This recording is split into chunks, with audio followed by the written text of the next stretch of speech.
नमस्कार, मैं शुभम पांडे स्वागत करता हूं आपका खबरों की खबर में। तो चलिए शुरू करते हैं। इंदौर में अक्षय कांति बम और उनके पिता पर फूटा कानून का बम। इंदौर लोकसभा सीट पर कांग्रेस प्रत्याशी के रूप में नामांकन वापस लेने और फिर बीजेपी में शामिल होने वाले अक्षय कांति बम पर कानून का बम फूटा है। कोर्ट ने अक्षय कांति बम और उनके पिता के खिलाफ गिरफ्तारी वारंट जारी कर दिया है।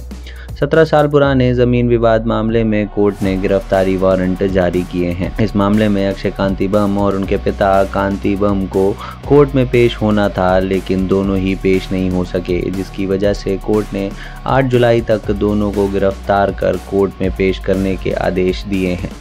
12 दिन पहले अक्षय कांति बम कांग्रेस पार्टी छोड़कर बीजेपी में शामिल हो गए थे। एक नाटकीय घटनाक्रम में उन्होंने कांग्रेस उम्मीदवार के तौर पर अपना नामांकन वापस ले लिया था। इस पूरे घटनाक्रम में बीजेपी के कद्दावर नेता और कैबिनेट मंत्री कैलाश विजयवर्गीय की प्रमुख भूमिका रही।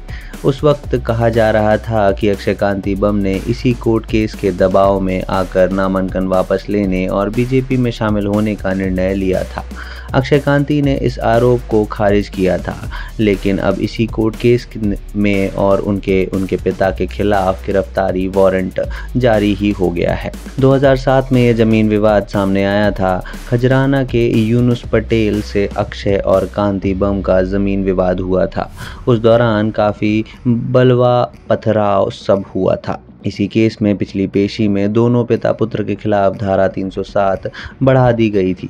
अब इस मामले में दोनों को शुक्रवार को कोर्ट में पेश होना था, लेकिन दोनों ही कोर्ट में पेश नहीं हुए, जिसके बाद अक्षय और कांति बम के खिलाफ गिरफ्तारी वारंट जारी हो गए हैं। अक्षय बम और कांति बम के वकीलों ने कोर्ट में दोनों की तरफ से कोर्ट में हाजिरी से राहत मांगी थी। अक्षय बम ने सामाजिक कार्यक्रमों में व्यस्त होने और उनके पिता ने बीमार होने व बेड रेस्ट को कारण बताकर हाजिरी से छूट मांगी थी, लेकिन कोर्ट ने आरोपियों की इस मांग को खारिज कर दिया और दोनों के खिलाफ गिरफ्तारी वारंट जारी कर दिया है। तो ये थी आज की खबरों की खबर। जुड़े रहिए खबरी के साथ, क्योंकि खबरी की है हर खबर पर नज़र।